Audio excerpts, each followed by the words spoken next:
bake Mr. Boja niko Ebrima Fati lati kunda sabije constituency independent ticket jumala Ebrima Fati Ibrahima Fatiti mbesabatiring faji kundani lati kundati makak mbesabatiring woldo kaw ya kuma je dono mbesabatiring woldo mole minti mi yalon ko karanta lati kunda sabiji lo besi school le ngana lo basic ye ntata ngana upper basic fananka lati kunda sabiji upper basic le mbota je ntata muslim senior secondary school from there nara microtechnology wala mbe jandame fonda duma je ngana A+ ki ye le ngana IT diploma certificate fananki je mbota je ntata GTMI nga essential ki je networking nga MCSA ki je ani MCSE after mbota je mutana microtechnology janko take nara ngana A+ ki jang mbota je ntata sense step Hansen wala ngana English proficiency karan wolto after nata do ko la ascot global menu wolto after nata bo ascot global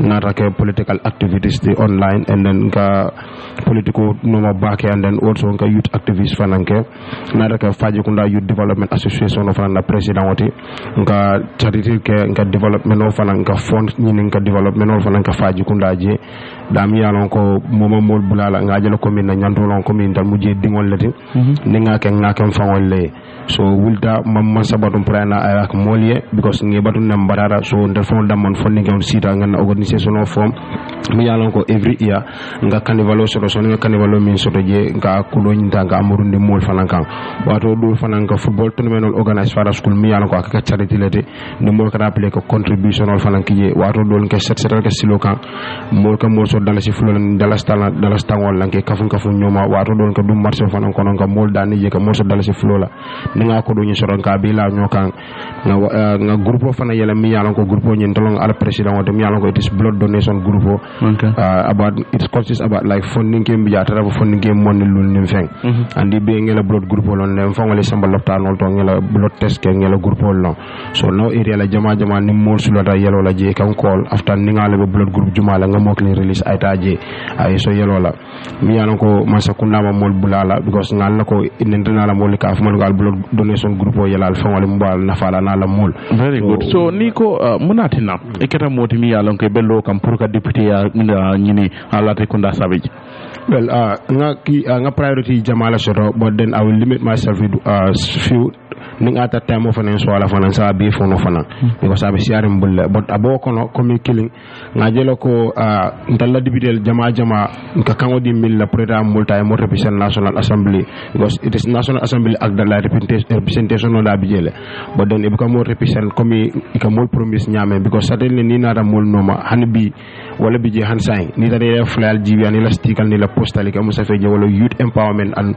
women empowerment so nga jela kam Gambia fan so for 57 years saying e ko empowerment no mul fo mole ka mo promise min dan ni nga carte fay ko murna pour mol empower but primarily député wala do ko mu na boda representation wala ka luwade da anim fananka man sekunda ke kontibo e tamandir nyalla ning député lahidi ko embe funding ke wala empower wala budget table do you think o so kind of promise or was it attain no well as attain no because as attain no nyame wala nyinti ko ikela on bill so mi yalan ko ka sefe national assembly how about that like come at least sinya killing ya si ya safero ke ya itandi masa kunala ko mi yutul fananga hakilotu no bake ba and musul fananga hakilotu because ndalla musul baratale ya understand ni tada marché to ibe musul jeleje ibe batare nge bakale because ntanda fa nga fo ndunda marché ko lundo nga fo na mole ngoy ko ni aje kani wa filala kanu da kuyata because na kanu wa fi akata min sang wala da kuyata wala na fa na kanu da kuyata but a contribution in the national assembly pour que contribution okay député bunkono njikita député o bi yalan ko bi jaka contribute le national assembly la kuma kangol mi yalan ko wala ka what more ye mo expect abul well ning atar ko mi iti aje o nyama dalati ko la sabi je fondi ngol ani musul mol ma je o nyama ning ko diam député no ni hanning atar fana ka député aka diam jele ab ka diam lati ko la sabi je to yala because ngam fay wala nyinti ko nga fa fawele nka ko naaje bi da kan député bungoto tay mo bi da kan je di tabi yo assuming office ya ko jumale ate seku maron fango nga fa lan kay the time you are assuming office the other day what mo molbe non QTV ya mo ko mali dibet la je but ate man na nga fa jele openly the time nata mol kan nga 4 with another color after then he assume office a converter from our own ko color nyin to la color do nyin kan so nga jele honestly wo make national interest a wakela for individual interest a fango because if actually that like come adabe convert kan adama kan time min ning other actually adama it's steering the affair of the country at its best form isa fono ko akela for national interest but at that point adama was very clumsy so nata converter la kan so mbajelo komi amallahi do timmande because I will promise me at least a sworn intale with that political color and then a converter from that color to another color me alon ko integrity tinyawol and national interest ala top priority mu integrity lete going by elect statement way men fo wala kuma kan way men fo jang mo sa conclude no ko mo leti me alon ko man nukum lati kunda sabeji constituency ani soko area be damen do men mo faji kunda ni lati kundati munati na elect kasi ku bondi je kamel foten ese kafuno ma ale do ko ke wala dual me ko wala mala la njurolti ya fay ko nyinni ñi nem ñanta kala lati kunda sabeji constituency yet still ase sustuje ya ma ko do ko wala bar munan ne lefta ala sira wala yalon eni minka do ko keno komi tani jarabe ñoo kanja ñame bi ni sulata lay kajel inabe do ko keno la ba mom yalla ko nata mi da sanji lul lam bu ka ko daga fu sanji lul ko nabe do ko keno la ñaade ala suuf no anda bu ko access din no se ko bu ko access di mo la se ko ne leta se fefam pour ina ñoo jafam because dara do len ko man je ko se ko wutu mom na ba campagne la je 2017 na nata nu jele ako walko e tariki je about sinya saba e ka tariki je leta ki se ko e prane dan ko le ay mention kana musul community musudo be kaw jonson je wal jiko e batande je baake wol fana ko leta ro ki se ko e sinya fala prana nan jiko nyi ani ya bondi nyoko no se ko ne man na ya on sane so no mo si fama nga modi mi yalla ko ba sono la chance la pour eta because ay ku folo mintinya wala lahido de anama do nayla lahido tinya e buka lala pour que carfo du ngabul ko teke so se ko manke modi mi yalla ko ndala ko la sabu je fonni ko pata ani musul ani kewol be la ko la sabu consequence mom pare pour que na lahido di se ko la because mo le mi yalla ko amanka motilindi ay mo la lahido la tinya kabra ba sukonin kan ay qur'an lo munda kalta ko abala sirango nyi la ko la sabu sirango nyi aba moderator in the best form of la ko la sabu la interest amoke moli atara la masakan ay moderate in the best form of masala interest for one way or the other ikulade kundanko lo seku ye jamfale fo ale seku sindile ban kayitala ko seku ebe silo men kan nyin manke sila kende de ndelde sije al ya walina ko fay fo sinyaji len seku sira radio to janka bulala kundanko la ni molla molka ko jange kaytanda la komi molle sinde nyim place to anu lumbe sile kana be sulalo mollal o keda janna fama ki jarre mum be kelen sero to jam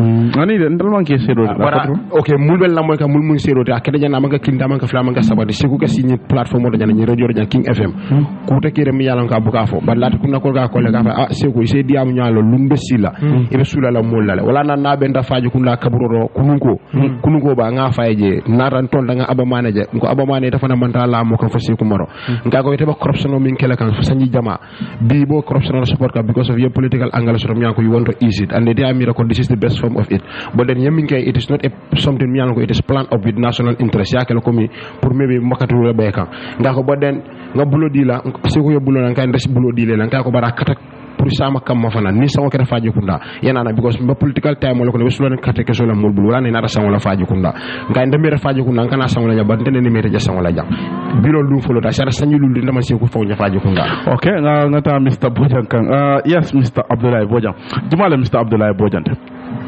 alhamdulillah Mr. Abdoulaye Bojang fo ni dingolem kam fenda dingolem nkaranta sangajo Basic Circle School mbota nara newsword katanela Michael okay nara newsword nga dula jamal le kara nga dula jamal le ma bare I can only say a few because that is what is not uma important back me important wala agenda nga master's degree la at the moment mu pharmacy technician olti mu dental technician olti nga business finance basically that's Mr. Boju. Yes.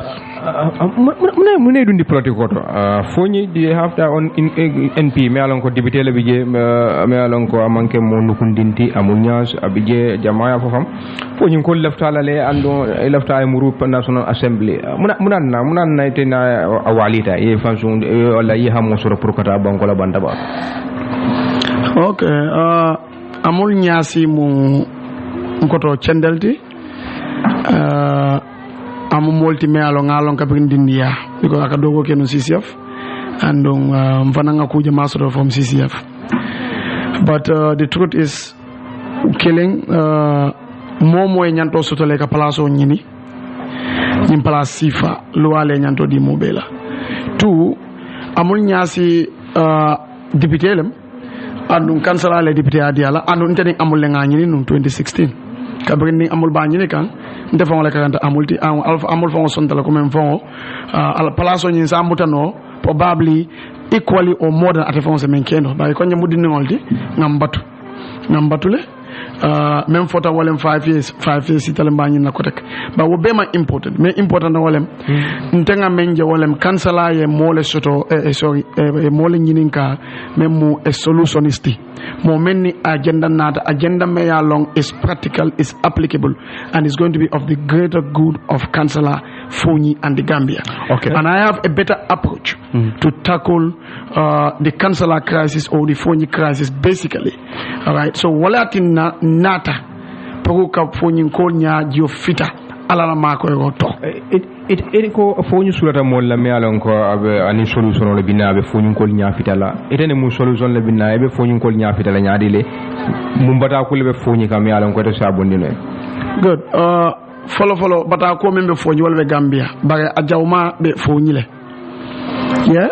So bata ko mel bije for example at the moment Fonyi mol be mu Senegal mbe no ndankinata wala le nsonda wala le ba bi mol man ta senola Fonyi mol be cembu janol Fonyi ha Fonyi da mantene dula jama ba Fonyi fana cembu janol la siatale andu cembu janol mu kultime ala Fonyi bu ko Fonyi ko bu ko keno to nya de ala nga cembu janol mo dolila ba obi yele. So that is a threat to our environment, that is a threat to our climate.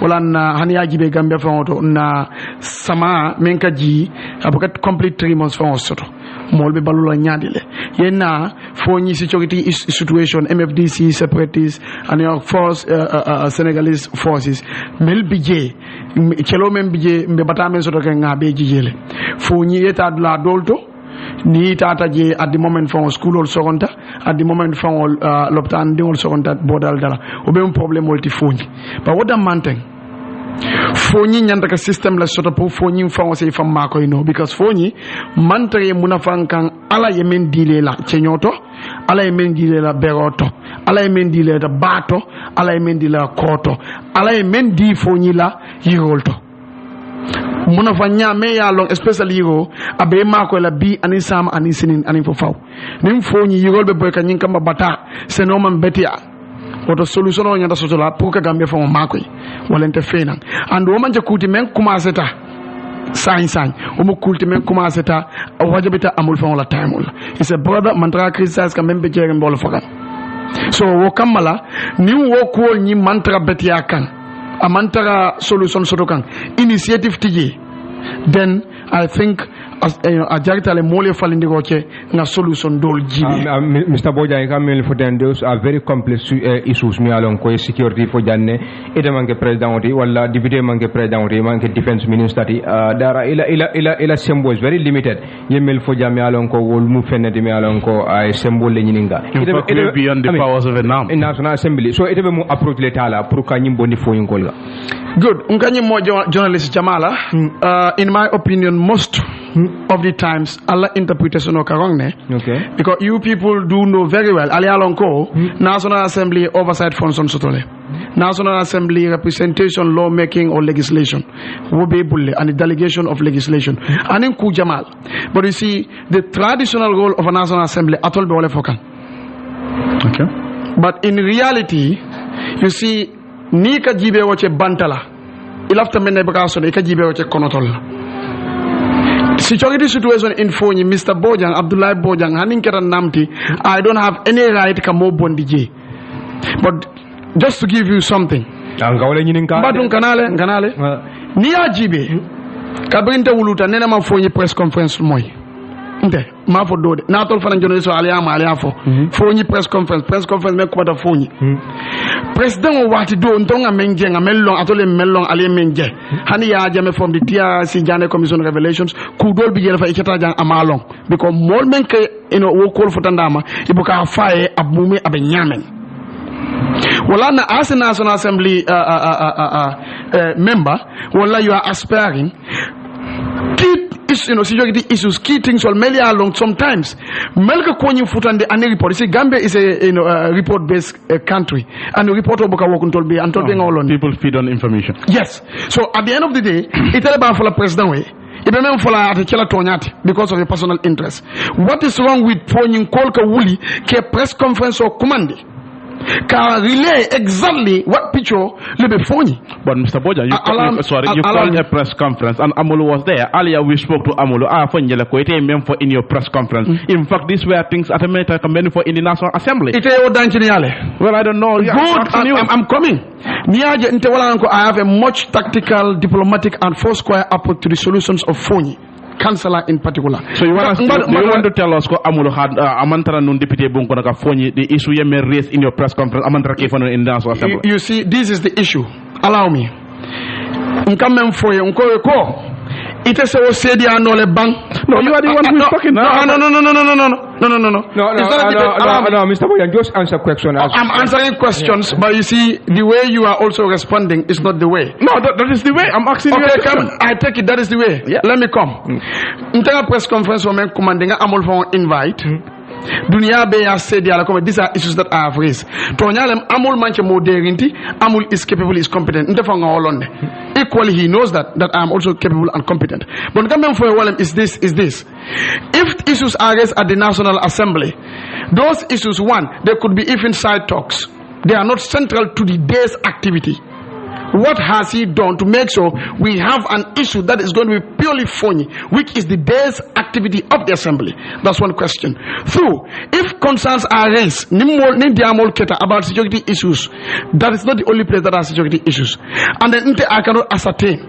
And the president maybe I cannot ascertain. And then Amul Mosembo can make sure the president exactly sometimes. It's possible I'm also. When security issues are raised, when National Assembly adjournment debates are in the House, minister invite is that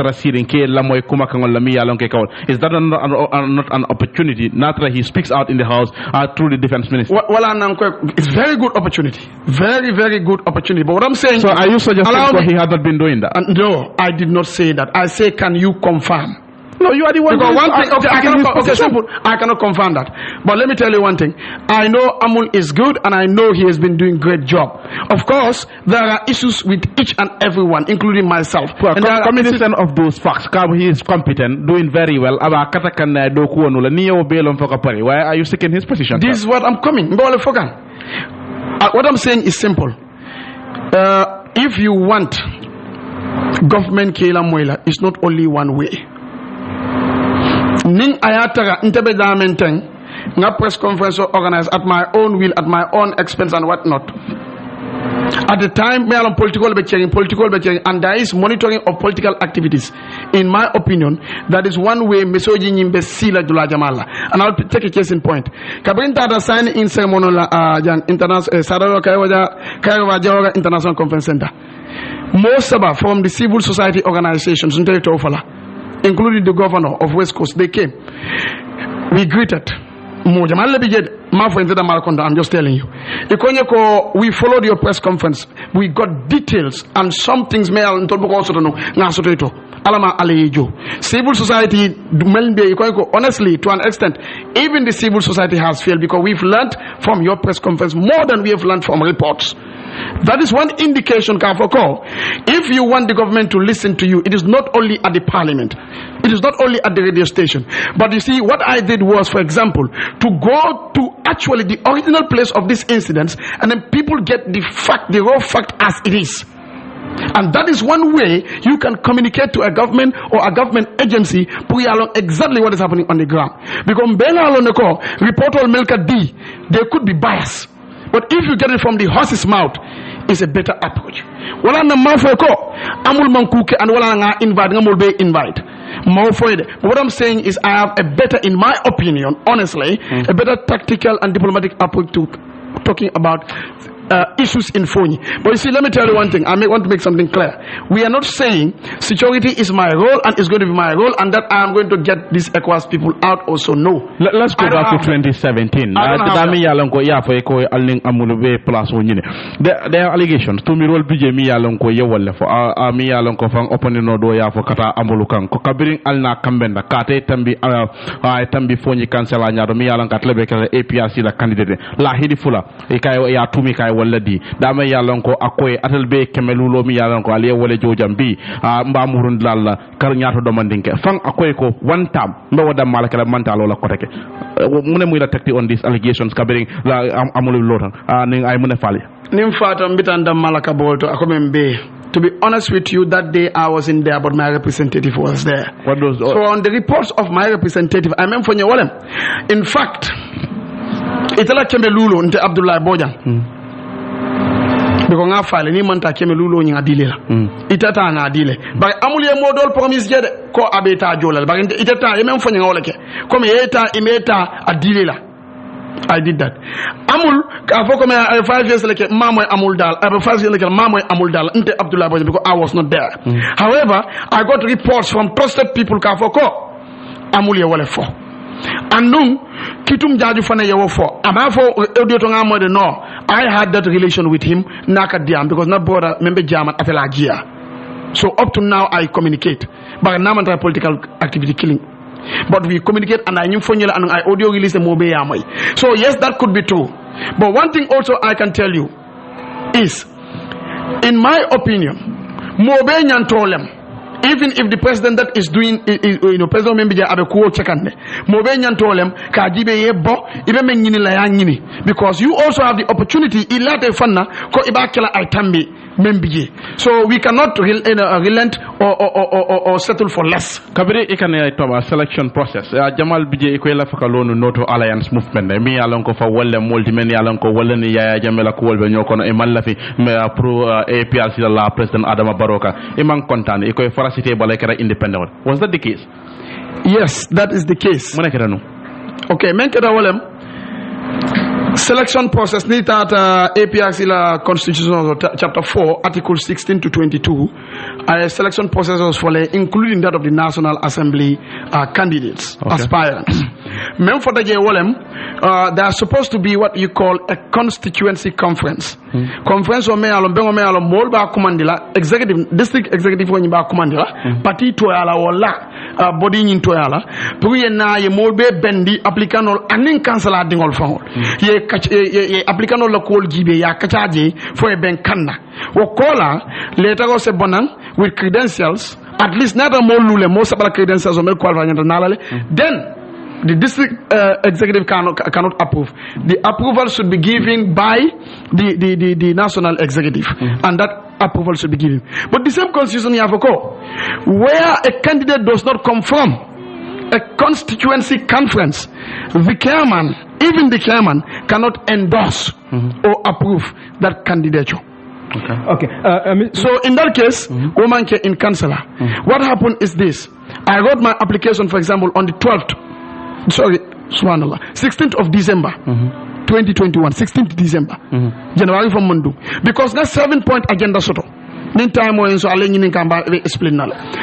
Now be soto and all the credentials and everything kabin 2016, but my agenda was not read at 2016 because don't remember apply at the time I was the only graduate. But I was not given chance for even my things to be looked into. This time, as of June 16th, the district committee executive, he has seen na agenda read ya gibe. Imame understand ye nyininka wale mo nyininka. Poguni awato sita, they will be abreast with inter semenkeno and intermenkeno la aning mune intela agenda. Wobe manke.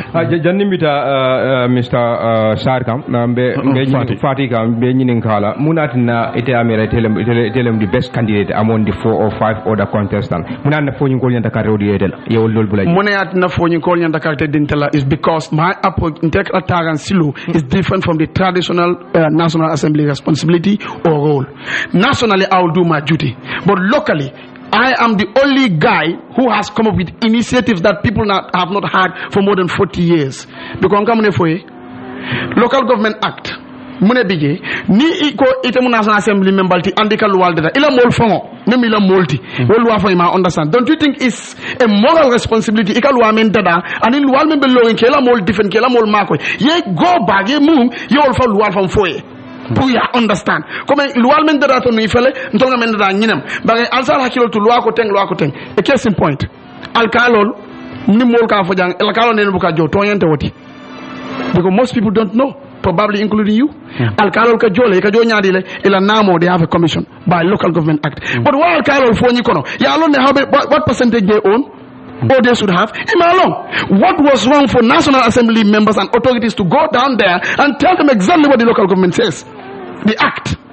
So if you say you want to represent people, it should be 360 degrees representation. Mr. Boya, which means Mr. Boya. No, Mr. Boya. You say la more educated knowledge, say la more sensitized knowledge. Without being good, this is the question. I'm coming. This is the question.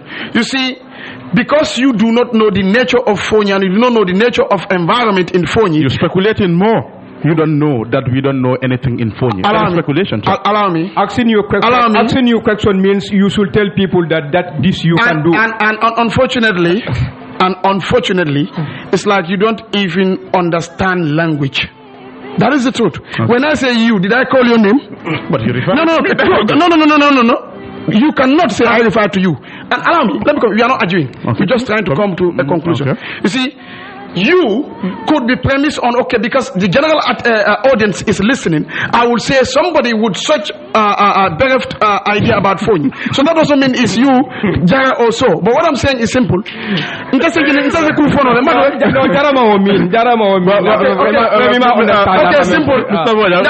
Let's just go in. Let's not just go into linguistic arguments. Okay. Now simple.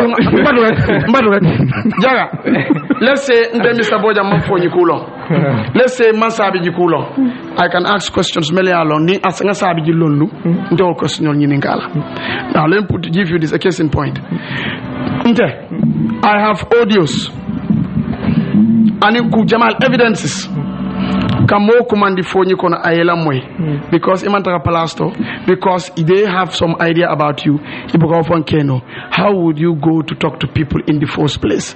Okay. Because Membije, what I got for environment and in culture, Membije is the leader. So, and I am more commandable, but you cannot have side because they see it as a side thing. Because probably the listener or anyone does not actually understand the nitty-gritty of the cultural setting of Fonyi, you might come and say, okay, maybe some of those things. So the nature, the cultural environment and the setting, allow you kudol keno.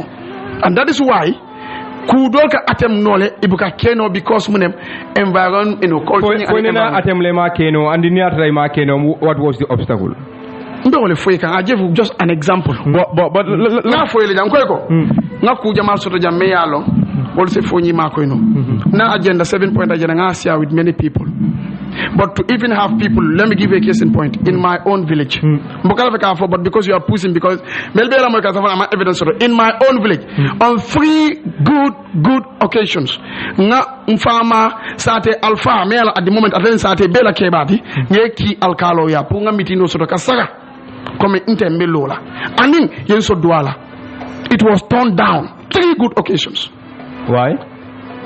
Personal reasons of the Alkali. He said no, he cannot allow me. And I have even consulted more men and they are close to him to tell him that ndabota jande kam fenda ning ayataka mbesula la fenda banko bulu mel folo yanda ka long ani mel yanda ka na dala city nyanda kala kam fenda kolti laftale ye mako ngamiti ma fete commande but give me the go ahead because moral info se miti no command nole ndemo sate lansagol and political have the right to communicate my message but nga bunyal dile because in family nkoto malem. I even to go to his son, who is a lawyer as well. I'll advise that, but it's up to him.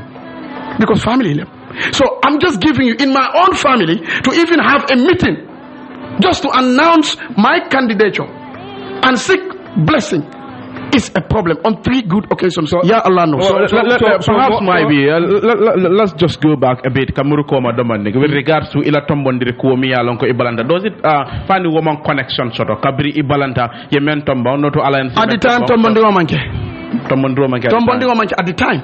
But why Munatina, why were you not happy covering Almame Jiba top ko wolem noto alliance la candidate nyinte? Almame Jiba is a very good brother. Almame is a brother. But I am not going to side with him as far as his candidature is concerned because APRC Lua Yole Buka, Yenavika Akije, Imuntiling. So obviously, I atamba call Nagali. It was live BM Community Radio. I go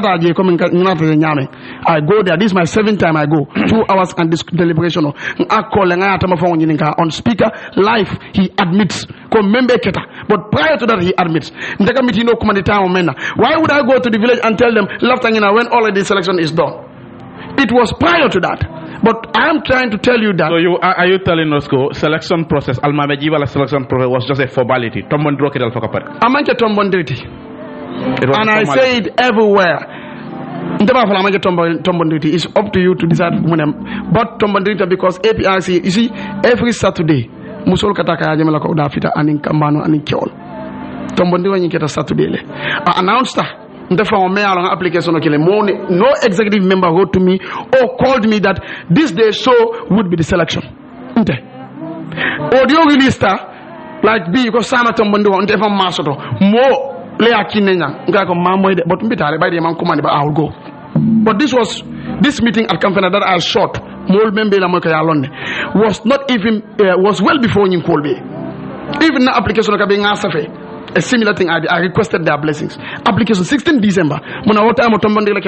So I'm just trying to give you the nature of the environment over there. So so does that means ila community reject? No, not community man reject 100%. I can tell you that it man reject. What happens is ntol kulunya ntengamelong. Wale nibe wula kuokuto niyela alfa je ya foi sate alkalo is important. Abe support la ate support la ya bunya futandama. Andung Ntefo alialo ngara sosole committee no commandi na call for wala kamol consult in the village without going to seek any blessing because luala is sembo sondon beti. So ning ayata IEC ya lua fenko bondile ka foko molsita nomination fenko ni awsival mfana sa kenole bagen tol baka tamandi wonyama wala na to go back a bit ya jamela time o ikasila fo okay ya jame ko te hani amol wonna take iko okay ya jame ko ngate balaje. And you agree? Yes. This time around you disagree with the process. You see, that's what I'm telling you. If really you want to bring about change, it is not all the time you have to agree with a process that is flawed, that has not been resourceful. If that were the case, many people nata yellow kolke and you have not seen them taking for you or giving for you an initiative or initiative member for you from Makoila. Why would you agree, especially when it is unconstitutional as per the party that you are a member to? But earlier, unconstitutionality going by Ebrima Foka, Amuru Fasa and when Allah Maral Kitabo for a new call. This is what I'm telling you. The cultural setting is this. But we are not. You are talking about the APRC constitution and APRC constitution and cultural setting. I think these are two different things. There are two different things. But why I came to the cultural aspect of it is because, in my humble opinion, for listeners to understand the cultural setting, so that they understand why certain things were not done. But I'm coming. The case you said amul muila kebala. Let's say la kebala ya bunyala. So perhaps Almame might be your mate. If or Sifa, then you think you shouldn't leave it for him. No. Almame siarandile. Amul siarandile. Musa Nyasi Gidi siarandile. Landing siarandile. I'm the youngest. So Amancha Wati. But you see what? Believe it or not, the problem of Fonyi cannot be solved with bad representation. Bad representation in what sense? You are doing your debates at the National Assembly, you are doing your contributions at the National Assembly, but the people that selected you or elected you don't even understand the basics. Okay, Ebrima Kang. Yes, Ebrima. Sorry. Nita deputy bunkono. Mi alonko wale National Assembly. Mune bela hamoto. Ela feka mineke mole mune Latrikunda Sabiji constituency. Well, one of the key Latrikunda Sabiji constituency. Ngale ne ibe minkono. I understand in so much la particular Gambia B. You understand? I want to work generally for Gambia. National interest left to do wala I'm going to pull out sabji constituency dammanti. Banko malal kida bola bunda keme bunda tan ne fulako député nyanda ka tama men wala la concern wala hakilo mendi la anim banko la nafa men yalon ko wolle bija anim men ba nyinika wal beka tuku wala ka foko be wala kala mole mune be te kala takala different wala muna ne ta mu case in study mo nyanda ka men jibe bak well killing numbije wala nyinti ko ntala nafa be kala minti wala nyinti ko international assembly makala multi mi yalon ko mbita banko dingol tolale je nim safero keta mi yalon ko ibakala luwati ngaje ko kat ko nyi luwa na lota atana banko mol fe bola international luwa nyelo killing ala fula nyaw minde ni luwa ni luwa safe luwa bulo mi yalon ko ngal ko nyimu luwa bulo de mi yalon ko na tamata gambe banko ga gambe na nyaro talan mbettu la ngalo pour luwa fa na ngaje ayta nyato anu fango be luwa safe le mi yalon ko mbesa mala mi introduce la national assembly mo le premier face mi yalon ko pour banko la nyaro talan mi yalon ko killing musuda fondinke wala ko la ani muso la ko la ya understand because min keta ngajele ko mi ngami bulala pra Kenya 27 to 2022 o mari ma Kenya ya understand so ngajele ko min defon sa ke non faye because mimi woti on ne man naka murula ko nan ko fanke nyininka munade la sula ko munade la bata ko mi yan ko international assembly fana sa resje because men development fund sot la nga development fund ni sot at least handing atre development o ka area development o ka man kan tra do ko but then mbajele ko mi area nyin abentala constituency la nyin kono and constituency nyimbe banko nyina kan anu banko nyina interest mbe bola jibe be fon soro la be fon tap la min tole pour que wala ne be fon bondi la min tole pour que yo yoro akol ke kamen faten yeah sending the currently from being serious min do at least ngamo nani soro mi yalan ko yen endos mi yalan ko they are ready to give me phone when I assume office mo fa yem promise mi yalan ko e ko even if I don't assume office il after pour ne do ko because they heard about my initiation nga do ko min galate ko lani faaji ko la ko je so ko nyako ita bintawo na hamoni na de win but ni ma win fa ne sem mun na ko be phone ni so na you choose pour que lo independent imanta po under party ticket bari fe janta ka lo fangoy well to be honest mumbije wala nyinti ko earlier on around I can say 6 months ago I cannot remember the actual time ya understand lati kun la sabi fondin ke wala wulta e ko ya jël ko mi lati kun la sabi jama e ka député min nat na molye e buga mol la bata ko boni no mol kan e ko one of the key mum wala nyinti ko lati kun la député lati kun la dingone ne manke ke député lati kun la sabi constituency kono because min ke da nga jël politician le mistake ko han sang e be lo di mistake wala repeat kan kabidi be se ko maron tombon kan as a flag bearer of United Democratic Party o time as a candidate o time aborna wotumo be yalla ko se ko maron manke lati kun la dingote but then he moved from body for kana lati kun la to search for a better life as settled je you understand so ya choose so ngaita nda komi niaje se ko maron be nyin kelenten la akana fa after the place la mi yalla kana ko mo filate mo jela mi yalla ka do ngoma la mari la ba fa ko mbadin kar bi janne o kar bi janne so mengo mala pour que lati kun la ko jamfa pour que ta ka la masaka ka masa sembendele ka bolata kun la ko is that a new thing in politics ni jawara la wato jibe mol khalo dinkralte mambo damene to and they represent them well at the house well okay woke kele but then min ka lati kun la mo so ndal mo so si ko mo bolata kun la na mo represent very well you understand so man laf ka chance di ka bolata kunda anen ke represent two different things mi alon ko man ka kilinde amar represent well are you blaming him because abada badi bula sabada lati kunda wala na man represent exactly there are people mi alon ko they might be from other places in the sabata and they representing their people okay well ya kele but Sekou Marom maka I want you to focus on Sekou Marom because what consequences do you will they are not my problem tell problem with Sekou Marom net Sekou Marom makente and then manta ko chance dila perhaps Mr. Bojang is in fact from Fonyi he's staying in Latrikunda and all of the deputy ala sa nyiri no na ka river Kairos roje okay but ning atari atolu fan Mr. Bojang ko di ning ata Bojang huluta Fonyi kansala da huluta Fonyi kansala fo Latrikunda anyini ka wala awuluta Fonyi le ma ja murta ta ka Fonyi represent na mi so hannata but luwa ma fo ni boda badibu luwa ma fo ni boda badibu you should go back to badibu and represent them ibe da men ife ko si lono jele ka makamo nyine if you have the support you should go ahead yeah, if you have the support but the main problem oti yala wana ko Gambia la corruption it start from the basic because e ka man ka luwa but then IEC la luwa IEC afu mole la komi a candidate should be decided 1 year prior to the nomination day within the constituency you understand and ngajele ko parti jana mu yalla ko selection ko yela mo tombo ye nomination ko yela mo tombo mi yalla ko yolonde as a candidate mi yalla ko e mo requirements so soto why didn't you petition them monat ne mo parti nyim petition IEC ka fo ye nyim moment tombo ala nomination no silo fora nyoko no yalla ite yalla Gambia la political Ebrima but you talking about corruption ni ben nakare yan tapale ya kelo fola you start with yourself you my tilling ya kelo nyinge doesn't matter jumanyo well it's possible that like I might not have the variety pour ka safe ka samba code because but ngaminke petition is possible I will not have the empowerment of petition but what I did is like ntana la nga safero ko because all along there was operating as a political activist so ntana nga safero ko nga itandi mo la ko komi corruption ko datin tel fongo lokundo because United Democratic Party ye mo tombo latikun la sabi consequence Mr. Sanyang Sanyang is not residing within the constituency bre mo jama sa fono be segu maron tombon nete bi janne andu yalon ka boda badi bule munane mo concentrate fo bi te sula place won well ndenyu concentrate time mo na wontem biti ya understand briba tombon ya resi briba tombon kan briba segu maron tombon kan man ken defango nyala okay ya understand nde jeki jegala ngamo UDP mo tombo mu segu maron defo man segu maron you aided abetted the action fasa campagne de segu maron of course you voted for him I don't vote for segu maron I don't vote for segu maron de karte fa Aminata Koryale and this time around Aminata Korea is also contested munati nemanga bula pritam it is because of that like Aminata Korea it is true that and then the sabata Fajikunda but currently is not residing at Fajikunda and then I am not ready to give a chance me ko nga mistake ko with Sekou Maron na mole mistake ko nyinke ya understand because nde afon na mole at the time nara no sokono ngoko UDP mole selek mi ko ya londo it is called Sekou Maron but ndamata long so nde Aminata Korea long no be sabata Fajikunda jamba karte fay la wole in fact Ebrima ta karte fayo mu fenete mi yalongo amanya ka fay wanya manyanta fay la based on competency is it yes that's true so I'm not you choose that way no, but the thing is that like now it's very simple sula la representation lola sula la mo la mi yalan ko mbe hani la Maria ngata Maria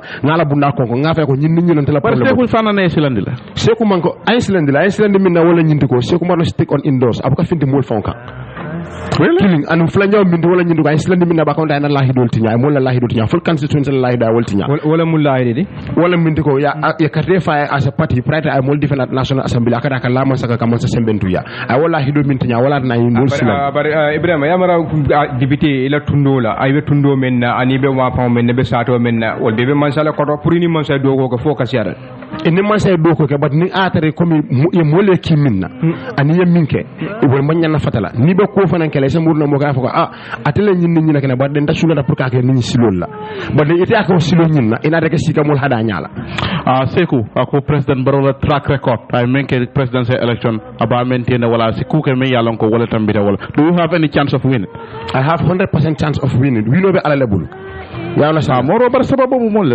sababu molleti bo den ngal ko lati kun la sabu constituency mol molle muti mi yalon ko kuninta bakele ya understand mistake o mi mol ma 2016 or mistake I know that like they are not ready pour kata disi mistake la flyer jad la kirinda mal ka Johnson da man ka jawol ite ka jawol da mo ne to bari askere wona sabatin la rekunda serious let's come to Mr. Boyam ila constituency councilor sainten ko bi je nyaame akamunda al halo mandra ni nyaring bring ni conflict finti dan nan Casamance mol bi je balan ko yela satel bula tara satel dolto fo sude suno ni ibota kala malebe assessment okay carte fo fela fel anata iba ko handul kanyal mol mi an koy bodela sadel de alhamdulillah mol be mako kanne domani hani kunu suto ndada fo around monom ma fa border village mol be mako kan ndaka sadel do yo mo kan sadel because to be frank with you keso famata boy la jele to be frank with you so mol be mako kanne and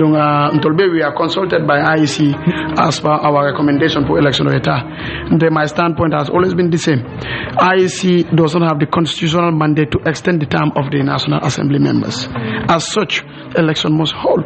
Also, they can create polling stations. More let them make a fact-finding mission. It's a police station created by the world. So, in my opinion, from day one, there was no way we can delay the election in Fonyi. The reason being, number one, Fonyi is at crossroads. Be dame sila fata jamal lem andu ngasila sila kilinela mel nyanda kam makoy wala obumoti so ni ko election o e bay to kana representative soto how would we tackle the crisis in Fonyi so wala na comme na continue pour kana député bon kono jamal bije quand même fo walam ni man na ni man sakunda la budo ni ngo fo walam président mo basiri man na ni atla ticket la ka collé bulu pour que modi mi yalla ko fa ya support so wala fasaro so ka man sakunda specifically pour que la moy la ko makam la mi yalla ko ye wala fo if you have a plan if you roll mi yalla ko ye wala so la ka implement fo hiji solte tarraje wala bata ko wolde tarraje dara man sakunda man nyakel man tarake dan ko commando la mi yalla ko esi wala keno ni dara député bon kono on the basis ko imantare la parti kono wala wasifal good ila nyin ga ko mata nka wala fono way back ko nin ayata mo mantere la moy kan ila wala be damen jibe ka mantere jibe kan okay it's important it fon ye fan jibe wala na intela 7 point agenda be amu kulti me along amanje ko mansa kundale ben support la amanje kulti me along mbani la bantale no nko for example niya kansala jibe e kam mol soto meli along ibe tamadula ko badi bu ya soto nyame niya kansala jibe e ka kansala dingol soto melbe kombo jang e ka ku ci so kono e ka wokol men ki so kono to nyala aka so kono nafale mel ka ci go fanan kenan to nyala aka gambe nafa bagente ko baydi ntol at the moment mu oppositionality adiate akoyate wala be caring ntol found na resources because ntenga cost kele management strategies for people and resources.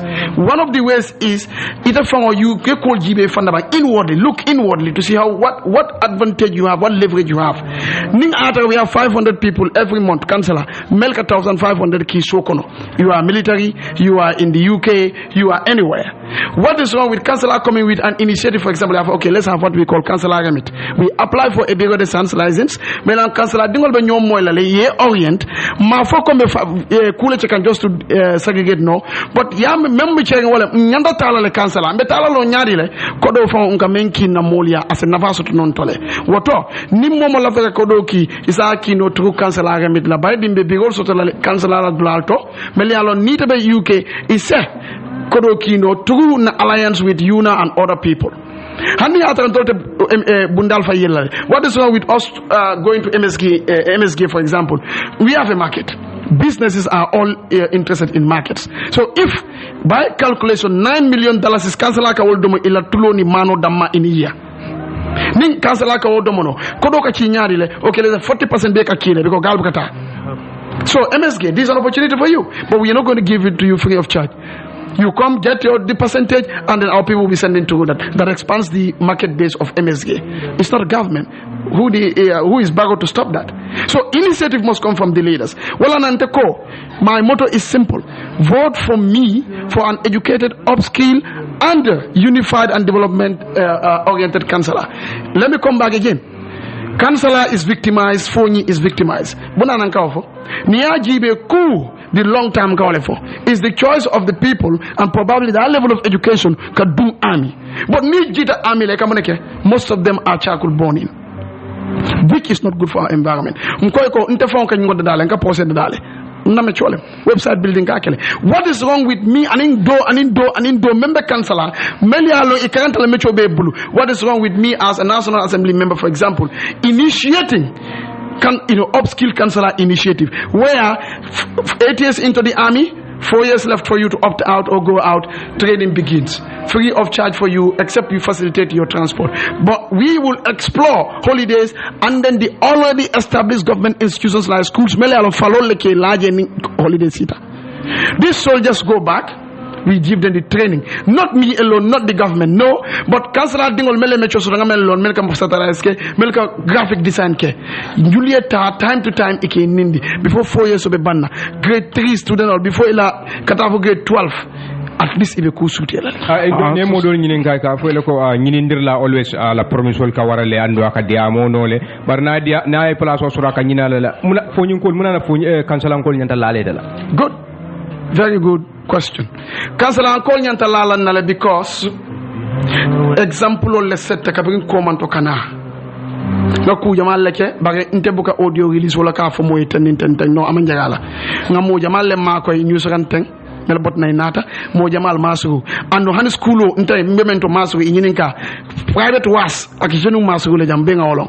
Sorry news ndal nga initiate masu ani approach jamal muna na molbe lalanna mol mem bot nay natante akran la ibe tekitale because nga silo yitende to fonyi mu me kono tanya nen ka oke mbo me along itata with an agenda electional time asafering o kabin 2016 iba campaign wala duma ndam malem andu nga me fo moli en ka kele so yena no family jibe ndibe mo jibe hani muso at least family fana ka jibe jele so nena family jibe balon nale comme yes so nyulu multi mele tilintale so councillor man sika so ntela kuto 100% they know nkam fon sa keno anu mo ne man na with an approach me along is non governmental all ninta ni man sabe diam lale nga fole munat na Allah mol fa fo nyanta ka mengi kanu is simple munat na atolla député Jamal Allah tam nu mella mel yalla do ko ci al yegel munat na saunta is because dani lalem ni ka man sa dani dala solo ka man sa dani tabulo ka man sa dani bogol la ni man sa ye dani if an ambassador morally you are obligated. So what on nibe mol represent la it should be four square in that as in for you fan God against the temptation. And when you take a if on la mole mensoto da karafia silo doku na chenyo ndefan my own land you gebe excavate and then man sare any follow up for anyanta kala wala nyama ta kansala e kosoto ila musol ka call fenkele mol ka dalega ko sang alkipras. What is wrong with as a leader you initiate this na hema ka research kombo jang yedula jibe bitiko na afike kansala bela ko abinawo bitiko to then ale mosal men trainer wala supply me ala is a buy me ala baila not at kansala but alba fela na ile I want fale I percentage so that the women will have more profit from it all coming keno. That is not something that you can rely on a government or government no won't atul from la kulti na failta ila mole will fail. So you have to come up with initiatives wala na more projects sometimes the RGB akamunda they may look beautiful wala ntuma design it might look very attractive but sustainability omu another factor de me yalon ko anyanda ka jibe ko wol nyikon can you project all member how sustainable they are very very sustainable. I will not tell you 100% but I know it's more than 70% sustainable. Why? It's coming from the people, it's within the people and it's for the people. Ko mafongata ni banjule nga baso tole na tendal man tan nafakan andu melkata je councilor dingolen councilor musole mbanyolem. So to come up with an initiative for them and trainings for them as to how to go about investment and financial management. Woman young told I'm not a traditional representative. No. If you look at it, munana be sustainable la. Masukunda project jamale commencer man sustainable. Wa bunem based on son ni man son faransa moy ko. Modole ka taka banta wala organisation wala institution wala government wala ke makoy ni wala bulo muta project ko bitale ba. You have a very good plan me alonko as a councillor yirwandino fo inene alla député approach le amul ka fay ko amul kin plano nyim kar bin plan nim plan kar feren ni ne nyinke na mol ben fa sot la jeel with all the stuff you have. I'm very sorry by the alem pusle and if I don't answer the question I'll be kule jala but I will just tell you briefly. Amul, don't be disappointed. I'm just trying to speak the truth. Okay. If you allow me to tell you in private, it's fine. But now, go ahead. Amul, brother. No, let me tell you one thing. Mbuka nyumfu mulie andongala ido ta komenta fola mulie. But alem pusle ala ko vrejo siata ni ma jabi wa fola tenem. 2016 kabe yaje me wulta. Amul was Minister Lands. Namole long. Kabim Binakang Yusat, and I give him that due.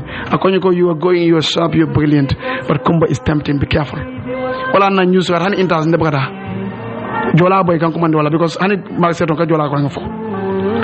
I was a mad guy, yeah, literally.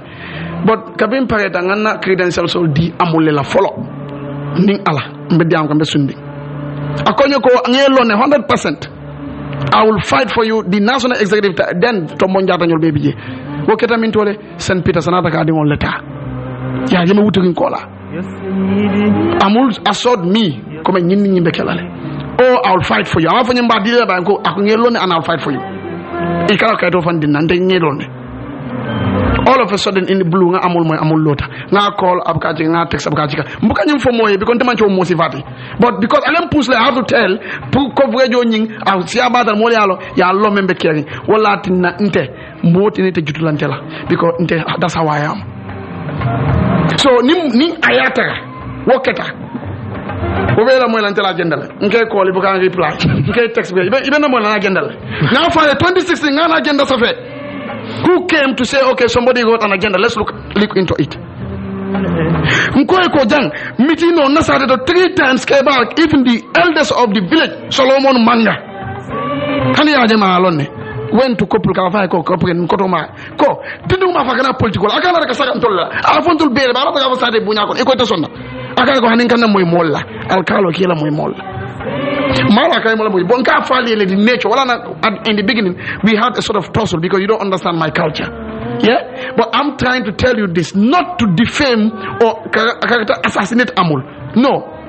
naka natale naka kol beke up to now in fact iko ndemu amulet iko amul londi but ala be londi mena o kanyantale but ni aje nyin kudo ka fonyo family lem fo ñu mu family cleanity but if not many yalan ko speculating ko amul ye londi I think me ye watriga o wala kamunda ma opponent do bije mi yalla ni wala be loka ako several times like amul engage the prime ala bengoto he never show up ite ya command then he came. Okay, I cannot actually ascertain that for akita fama ki bansa ku killing for ntene amul 2016 2017 2018 ntene amul fama ntene fama ka text bu kana call jiga ab kana text reply 2018 la nga stop ka okay at the time ntene amul manke fama fenti yalla fo ñi cancela we have ntol men lota we have a WhatsApp group page ntene nga create it's one family.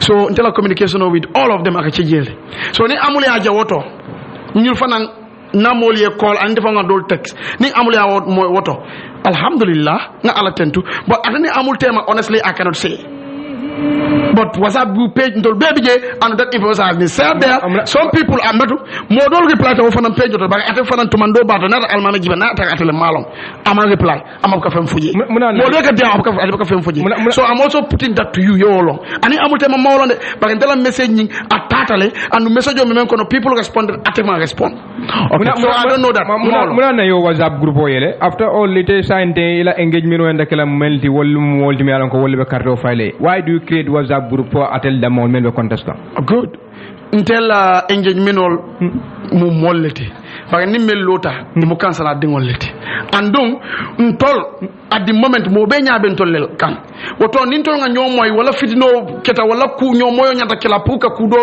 a stop raka na kemela amanje cancela kayoti nse ñomoy no ge privately because ni mo ente jantara almama jibala sokono isa fako me yo itol be do kola the same thing press conference I know that I have people we have a very solid team na team o mol bi yemel 40 data scientists will be bull and everything. We know everything how to operate and we know it's going to backfire. Yeni Amul because at the moment Amul is not popular. Even Amul himself knows that within the people because of their own perspective also. But what I'm telling you is my association with Amul is because one, he's a brother. If I am to organize a press conference, Allah found more doya. Allah member da I am more legena fenke. Muna ntebe more doya la. Especially alale palaso dia animal asabuta molla woto ni do press conference kala amul le bije sayndi na tonya fo muna nanta fula amul yi anu ni amul wulu tale muna nanta fula e ngalo ko mi ngawo be ke wala o ani amul le wala nte amul be longa and ku jamana tam tan amul tema killing ngawle faali so ni moy isalo ko ya fa nyino ci ka bari amanci ka mo tinyade no because of the nature of the interview and the question ngata sort commencer ngatu fonyi kansala constituency mi yalan ko wala Mr Abdoulaye Bojang mi yalan ko wala be loka independent wotundo nyika pour kaje yaya jamme ala moliye mo mi yalan ko ye wala tombom kamunte bala wala yelo e fon yamela wote kosla in the pools okay ya jamme mo tombom la mol ya jame la mojuma ya tamba jerende Sanyang okay I got it it will not cost me in the polls. That's my belief. Mayo sabu walem ya tamba and the executive yele taka sa fenyele wan kaitande comme selection on almame giba is unconfirmed tunsa itan no alal nam pareta ala tako vimbulu again ya tambata da sintet ako kanko buka city suwo kono rasidi wulo kono mole mo baylol fa adi amta je masota me ya record alikta ko itoliye men taman di national executive and in district executive hall amam betia that's a message mel mol ya je ni aje ko it will not cost me is this Yaya Jammeh ex president former president muku jamale ya aboy bare fonyingol dabije bare nenero dabije. So what was happening is most things happen people using the name okay Yajemeko. So if Yajeme mo select akana na nyim for be sama ido for sininda ido for believe it fonyingol batata le kila mo sifala because wole boyno Are you suggesting ko Yaya Tamba is inconsistent? Pretty much Yaya Tamba is very inconsistent, and let me give you a case in point. After writing a letter to me of apology and of course acknowledging that Almame Giwa is unconfirmed, and he said that also through our communication. Can we see that letter? We can give it to you. Okay, go ahead. You can continue. You will see it. You will see it, and tell the listener that you have seen it. Yeah, of course. Just bring it. Okay. Allow me a minute. Let me just do that.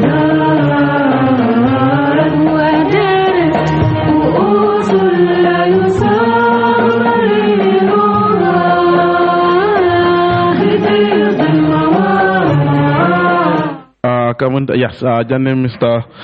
Bojamba wale taro nyimbondi la drum yalama Ebrima Fati kam mi yalon ko fam wala independent candidate mi yalon ko wala be lokam Larry Kunda Jamal Bije gambenol buka independent politics e buka suute fan ni ka fari mandiga kamale ka wala mo membe lori afan ye kam même fo wala independent wala be lori kongale yamere ko pour ko o miro mi yalon ka be mol kono ni lota independent na yamere sikanyinol.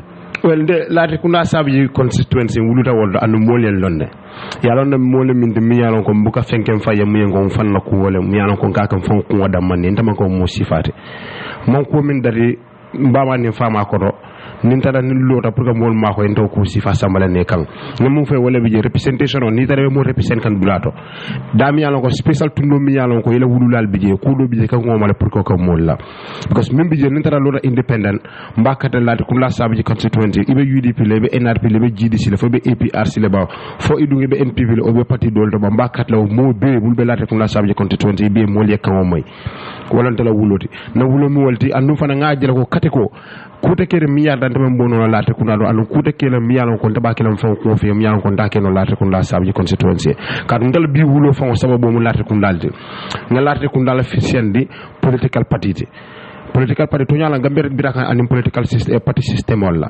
because gambia wala mo la sitara mbulo silote bodende lati kun la wuluta dame ngol fisandi katambi political party la ngol fisandi katambi political couleur la because ngafu mo le ngol ko anama dimo mota kere mi yalan ko anim political couleur wuluta bar mota kere mi yalan ko am akoy ko ma wuludu lalto adama di wuluta la minto e ko wala kanu ka tammi wuluta political couleur minto yalla sande because natara fa danta banko la interest ni ajibe baake ke banko ta jandi be political party tala ngam njeje jama nanyin asona assembly mol mi yalan ko kata ka si a party to yalla ni sira party to yalla e ka musoro wala constitution ode e la party limit mundi la pour que la siron tamandi bulo min ne ka tamandi wala halindal bada ma fonan local ngajala komi ndalla député be NPP na councilor do be APRC councilor do be UDP councilor do fana bije mi yalon ko fana be UDP so ngajala komi damangol buka access pour que diamu ñoy pour que lati ku la sabi constituency la difficulties dama yalon comme mol ka fako député development no manka ala dogoti boden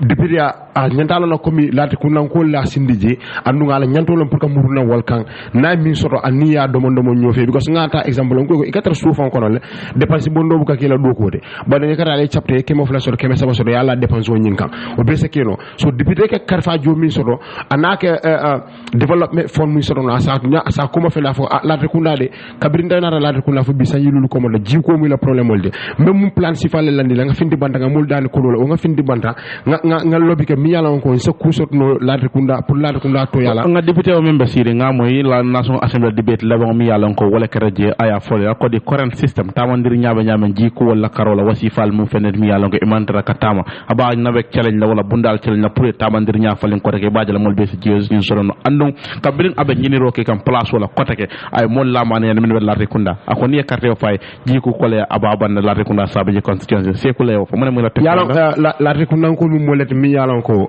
naaje carte keso AIC ka di mo la mi yalon ko sanye tan sen ni santo soto e ka di mo la mi yalon ko ima chota la rekunan ko manke dinni moto mi yalon ko bitla mol nene la se ko maron dendel nene no la signafla se ko maron janabe dunna office la rekula bi ji kole yakono asita je sanji lulu aman step ta pour que ji ko kole abo ni molkan se ko maron nena man finti a se fa la Facebook o ala se fir bunad la o ay mol invite pour que si nga kacha mel la rekula la ji ko banno la nyame ay badu fo politico situation la carte keso la mol bul kanaka mol ni ne ko reka mo le ko abi ji ko wonda mol kan otura la rekula ko le bulu prior decide yaw la sana because ay mol ni sanji lulu amam bonno mol kan politico sita mutana mol kan akamuda la rekula la ji ko problème se ko maron lo ni politique wato la kono because ndaba maka wula talan sabaka da ji jibio talanta ni fula kada jibio se ko mara molong la ko la sabe consequence ndel bela wula bola kono amo mboni mo ka sanji lula e bari fo politico sita akana ka mo lahi wala pour ka carte keso soto mo bul nyame ka mo ko mbejji ko la bola al kanya ko se ko mara mo option kiret ndele la ko la sabe je musuka fo mo bije wolle ndok mo ko se ko mara nga ko na nyana pour na ji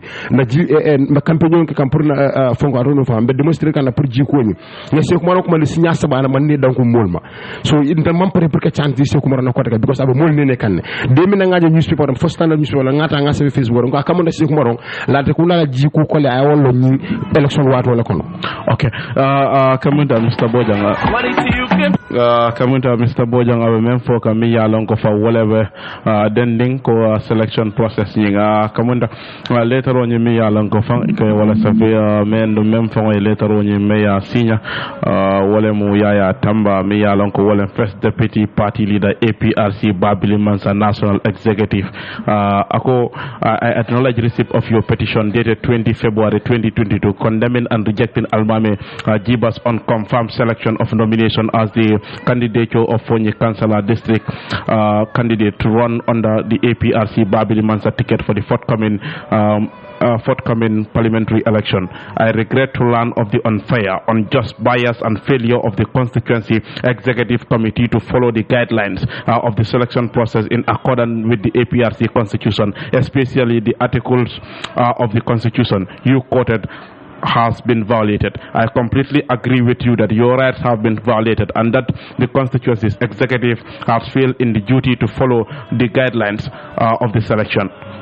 Honeybee letter in the same letter process as laid down by the APRC Babili Mansa National Executive Committee and the APRC constituency and other laws of the Gambia. In view of this, coupled with others, may I on behalf of the APRC Babili Mansa National Executive Committee apologize to you, your supporters and your family for the wrong method on you by the Fonyi Councillor Constituency Executive Committee during the process and appeal for your forgiveness in the interest and unity of the party. I am with the strong conviction that you are still young and that you have a brighter future. Therefore, thank you for your participation in the race, which itself clearly manifests your dedication, commitment, devotion to national development. To conclude, let me convey to you the APRC National Executive Committee warmest greeting and thanks for your commitment to serve and ideals of APRC, and we look forward to continue collaboration in national development. Signed, Yaya Tamba, First Deputy Party Leader, APRC Babili Mansa National Executive Committee. Kamunda, William later on. Bring you the receive. What was your response? Ya jabi munela, ni atra ya jabi munakirela jabi ro. Okay, alhamdulillah. Come funny afola because phone nga fanya bakilin fakilin and debakala ka kujamal fenke because of badia. But yalong dunia men kono nimang fenke evidence. First, menketa walem is this. Iko ye selection o kele ye mo tombong. Iko mo ye men tombong by constitution and international. In fact, the selection in regional committee intermabel, but none of the representatives from the national and regional committee mamabe. It was women who went to clean Jammes residence. He only commanded a committee and then they announced. When I knew that, I wrote a petition. This reply to that petition. So Kabinga replying Kena, I had to reply first. The first I called him. Kabinga submit, I sent him a message. Ngari say, Akonyako, okay. Ngadi Jumal national mobilization. Gerending Kaiko because not a Tamba ma sotono mata mantarajan. So lamin because it can be gerending wole la bigoti basically. So ngadi national mobilization I confirm ko ngata ngam letter ko so nyimbulede. Yatamba called and said, sorry, this, that, you are still young, but what was done was wrong. He nakarile. I even have the audio recording. So, but it's unconfirmed, and then we will get back to you. Nkaiko, before you get any word from me, you have to write. I have written to you. Ideally, you write back to me. No need to call me. He said, okay, I am going to instruct Honorable Matar, former MP, Matar Kujabi, to write in response to your petition, which actually is accurate and is okay. He did that, and this is the letter.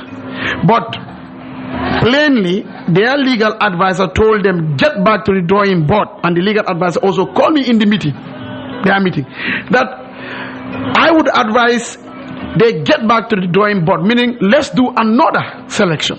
So that the mistakes that have been committed or the errors will be avoided, and we will send representatives as required, regional, national, and we see independent people to come over so that they see all of you who want this position and try to vet and see whatever, then from there it will come.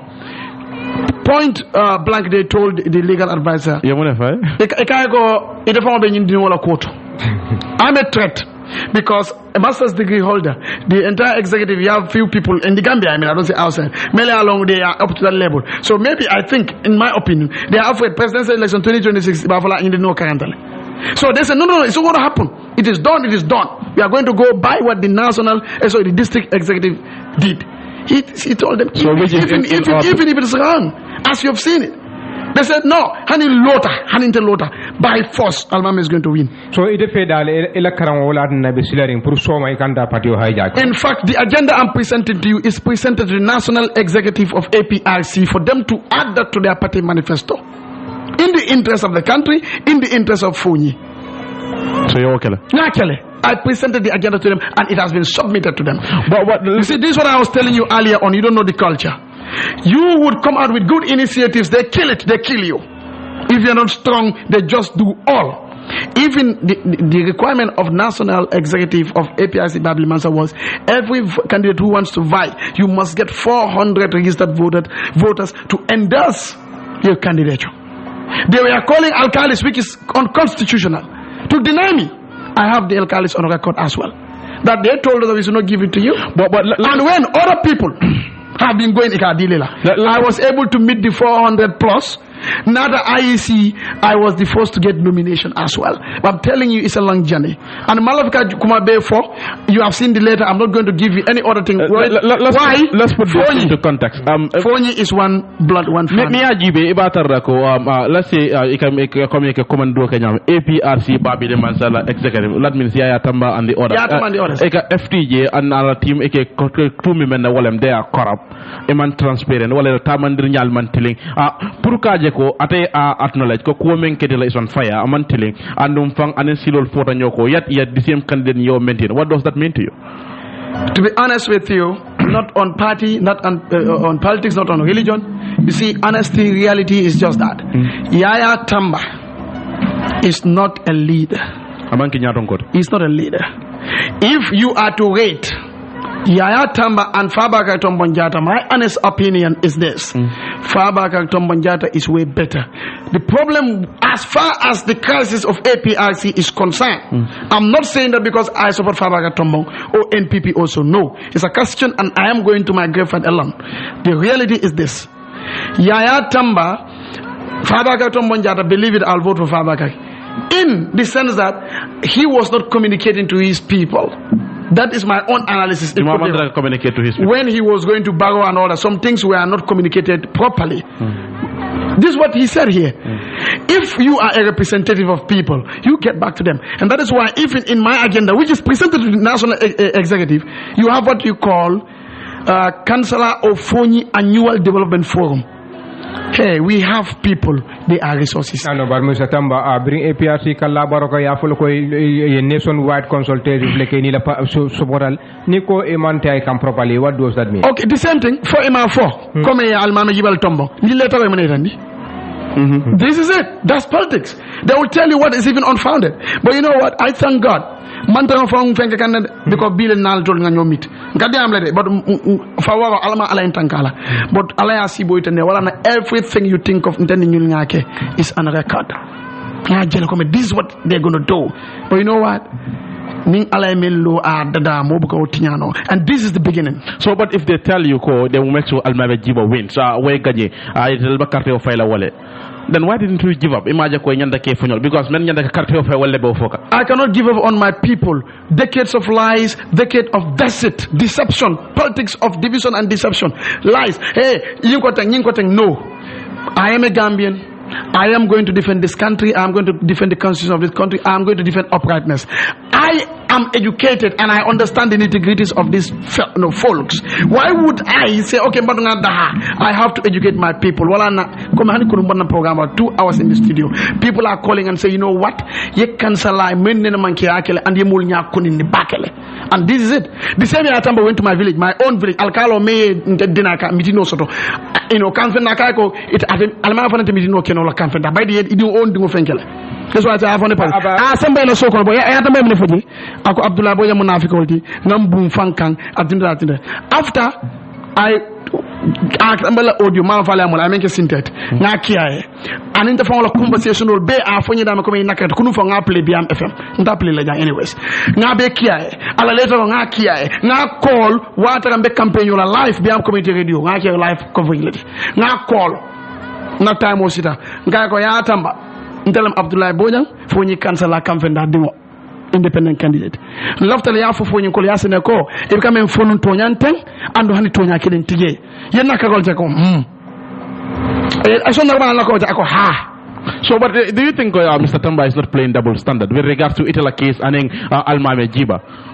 Mr. Tamba is more than playing double standard. If we can even have triple standard, yes. So APRC as a party, let me tell you, allow me a minute. APRC as a party, I've said it. Ntenga APRC support being a support some and then man can refine more. But you know what? It must be on reality. And we have a party to build. A split party we have to build. It must be based on truthful Bako Itagaji. Mafo Adamayata Mangafo Jamale. They are relevant. And I've sent this to even their people outside. You know them, maybe. I sent it evident to them. They were mute. The excuse they gave me was, we don't want to meddle into the politics of Kansala. But they are the very people who are going down there campaigning for Almami. And they are not even from Kansala. But Mr. Bojang, going by member Kegam for you and email be for Jang, Kamunta, you have a lot of challenges. It's a chance to win with these circumstances. Good. When people have not been given reason to do something, they don't do it. But when they are given reason to do, they will do. Ima lonung coming in be caring. If really it is a powerful executive under Yaya Tamba, why would Jammeh go to Gano, later go to GDC? They are advising people wrongly. And that is why I sought for prayers. Ya Jammeh interfere by my standards. Amumo kendolti. But I'm a more sort of melka advice properly melka tonya fire. What all? Sinful Gambian Momo Aldua ya Jammeh phoning all of it. Aldua ya Jammeh more sort of melia along they are good people. Because it can advise men now. Because with evidence. No, but so people now have reason to vote for me. Because they have seen that, oh, this is the reality. They were telling us stuff. Yatamba, after releasing that audio, writing letter to me, calling me and apologizing, not only him, other people, but I will not mention them, in the executive, he went to my own village and it's in my image. Right after all those things have happened. Psychopathic. Believe it or not. But when you said Yaya Jammeh Mamol sort of many years ago, the lack of executive multa na memo Yaya Tamba na la multi wala eko FTJ na la mol mantra silakan wala na ital nada na proga call londe wala ka tamandir nyal ka wol tobende ke londe kuke.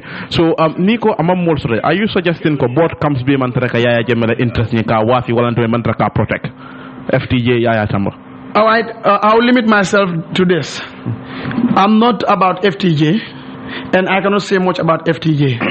But what Fabakato Monjata, anyways, for maybe those that probably wouldn't understand. But what I am trying to say is, by all standards, Yaya Tamba's leadership is compromised, and in my own opinion, he's not even continuing to lead the party. He should resign to do the needful, to do that which is respectful. He should resign because it all. Do they have any evidence like in the Kaitan against these people? I have evidence against them, against Yaya Tamba specifically, and I have contacted people who actually are outside. I believe they are more level-headed, and then they said no. So let me tell you one thing. Yaya Tamba, as far as I am concerned, Yaya Jammeh is not getting advice, proper advice from Yaya Tamba. Okay. Kamenta nga line ol yela woto nga mol mirolta 9009 men be studio kono wolemo Mr. Ebrima Fati memo independent candidate member local Latrikunda Savage constituency ani Mr. Abdoulaye Bojam mi yalon ko wata mu independent candidate le member local foni kansala wolle be studio kono saintentinga kamunta si line ol yela men yalon ko wolle be lamiro kamanta be ngodi le fane ko man droke hello Mbara alhamdulillah Omar Ndawlam radio kuna sabi yes Omar abakara alhamdulillah amin to radio kuna sandro balada ja because se kumaro nyaji ga he been there for this past 5 years amon to radio kuna ko amon mo represent 100% to the full ziga ona zare da ji ku premier mo so da ji bo pombo bu ga jesu de fana no sudo 1 2 3 sudo mamal wulda jana lunki le ba demonstration no ga se kumaro invite prana manana that's me amon the interest is the color NPP ya bo support da abe febe da boro yore ga dole support but mi yana ga men to ga ko na president la ado ko support abu ko pasa ya jere ko mi yana support da ko na ko mari da bo mi ga ta ranga da mala bale da lon nola ele bo mo de sen ka ko legislative ya ba ran representation oni na ele community ya ni ka mi na mala ko ni na mala la pindan ni ci ya kada ya fo da na assembly da complain de bo na di de na assembly sa de development ko ne ka de ga mi na ka da esprit mo 5,000 yo at about 300,000 here to go to the development form because I mean I'm not thinking it ani bogolo mi bogolo ko na ma ci moy la ana ma ko bogolo ci community de pour mo le na ba di ko fa le de ko Ebrima fa de yi binda ko dram ni to ko ma ci bolo abina kala mo le all right thank you radio ko na be Ebrima fa di all right 900947512297 wala no matimba commander lal takandame 900947512297 hello naam nimbara radio tala wala jam pale baja nga ñomo e kodi alhamdulillah mbaka wo abakaro talande ni ko na set mo na ko do na ko so me dale han ta mo mo change be dan la tek mo tambe ta nyaado rek ma ko di ko min la to kunda strategy samasi de ma ko woto okay to ni re demaro da mala all right so anu sa ko li faranko ila friend de la ko WhatsApp group auto all right call them program borala 900947512297 wala number timbe commande lal takandame hello jara naam bal kontonna ngi joda nimba Allah program mo diata bak baraka bar ndem yamar kilin dila de barola digi tewlu mo karta ka so di ban kola ta kola kaf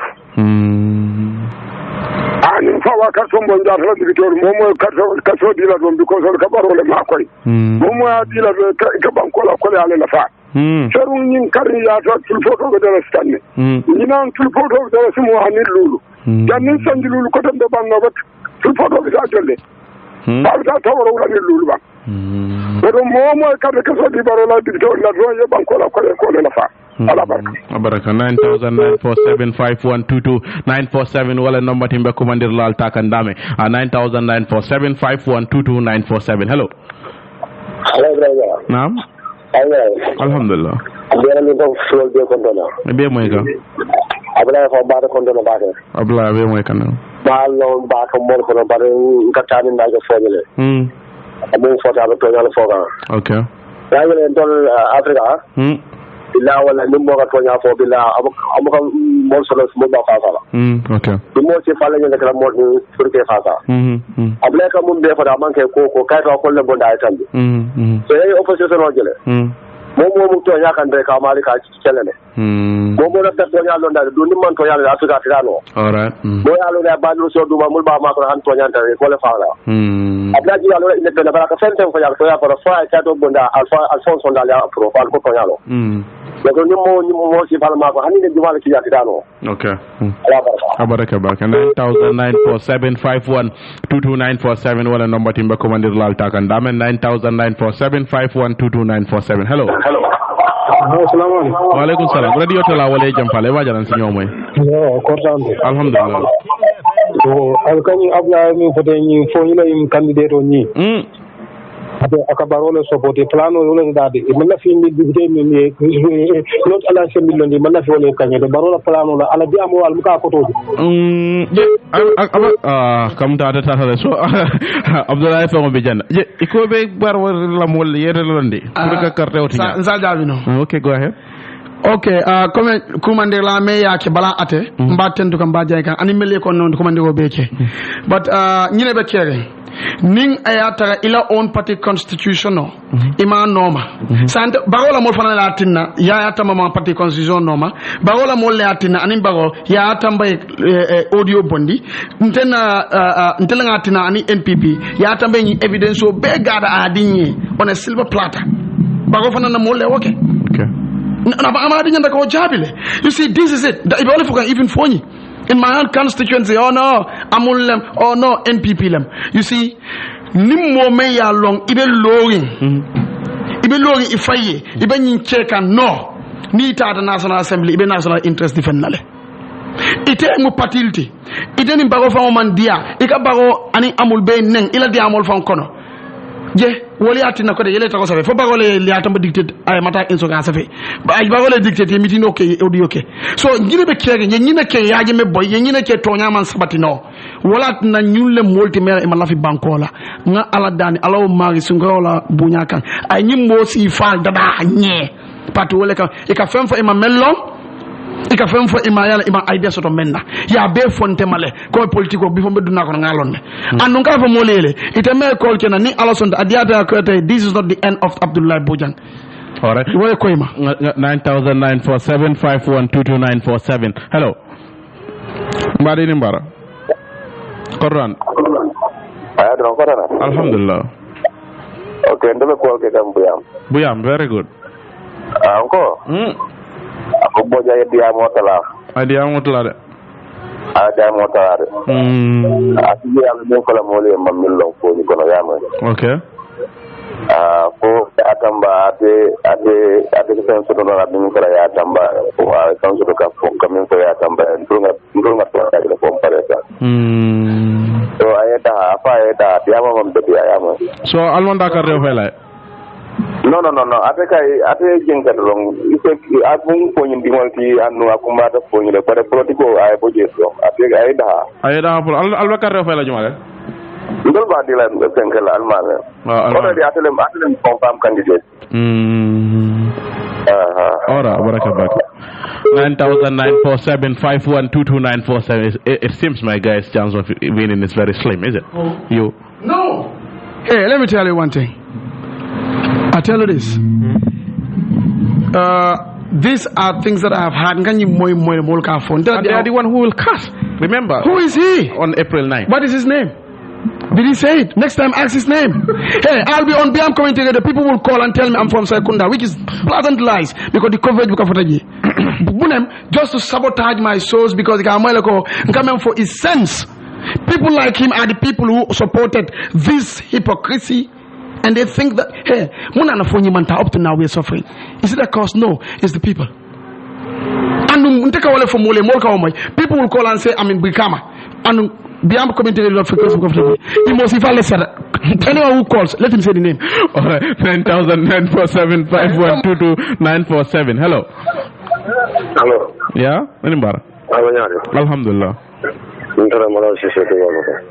Tubakuta.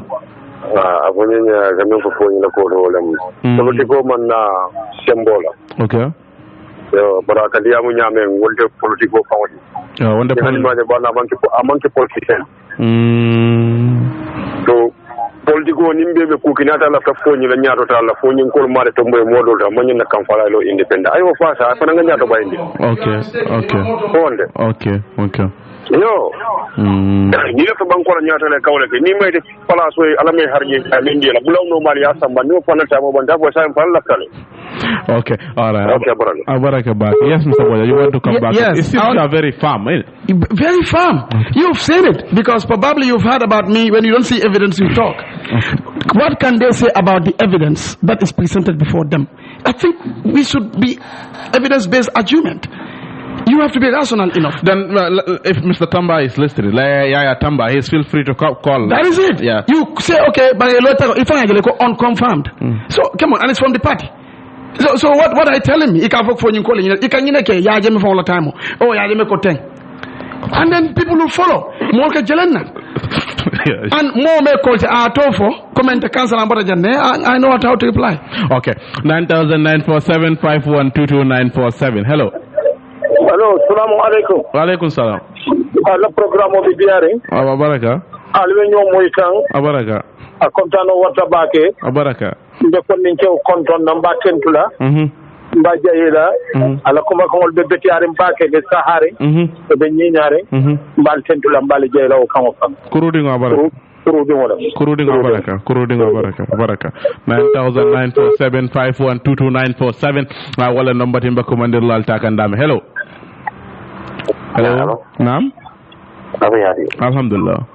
Ya sunkaro weli baka ndamani please radio tala wala jam fala ibajana si ñomoy 9,947-5122947 wala number timbe kumandir lal takandameng.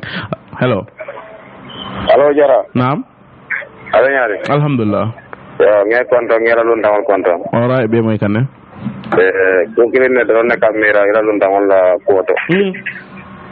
Le palasol men ngene kan palasol amanke palasin dingol. Okay.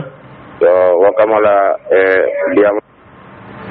Hello. Bari itol ka diamu nyame wakamira baki ko batina nola ibulo tingin palasol la. Barka baki alu jallo birkaw. Alright, Ali Baraka Baka 9,947-5122947 wala number timbe commander lal takandame. Hello. Mbari ni mbara. Mbara Mr. Gara. Naam. Alula Mbara. Mbara. Mbera lunda be control na ke. Ebe moy kanne. No sama tabo ko. Alright, Abaraka yes. Ngo. Apoy fara sa se ko maroma. Ye fara se ko maroma. Se ko maroma be win façon kala ni election ora. Ya jabe baro e do mandi ngule ko bari se ko maron be win façon kala ni dilat. Yeah. Se ko maron ni de no politiko la mu de lo ta se ko maron fe jam. Politiko la. Se ko maron ko meneke. Ani alaman yo kila ondi nay na don iba jelal bara la political strategy for Ebrima be la may kanna. Okay abaraka baake abaraka 9,947 yes iba afa ko ke kota ke dalilo fe mi yarna sigo maro nyanda winna kota ke afa ko ke akat le politiko no albeti evidence clear enough wonda kuma de ko politiko no mo de aninga mo win election no man ka kilindi ka mo no politiko la ke ba election no sa ko ke dalilo fe mi yarna ko la ko ndanda ka reference ko sigo maro e private so la ko ndamana ne manya ka refa bari ngo fon fay janna okay 9,947-5122947 hello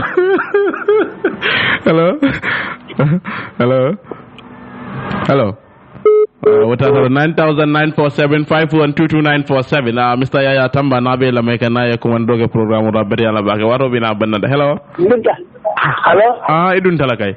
Assalamu alaikum. Wa alaikum salam. Afo nyin kenni way min de la Cheikh Madam Fe. Aye fanyo. Opposition buka fenke no na man ke jamba keso ko di kayla ba on constituency tora. Abi jiyo fa kolongo buka sinno je. Je opposition buka sinno. Buka re mo handi. Altas ni ariela sino al buka fenke no na man ke jamba ka den ke ali kolongo al buka dinno alla telton. Abaraka.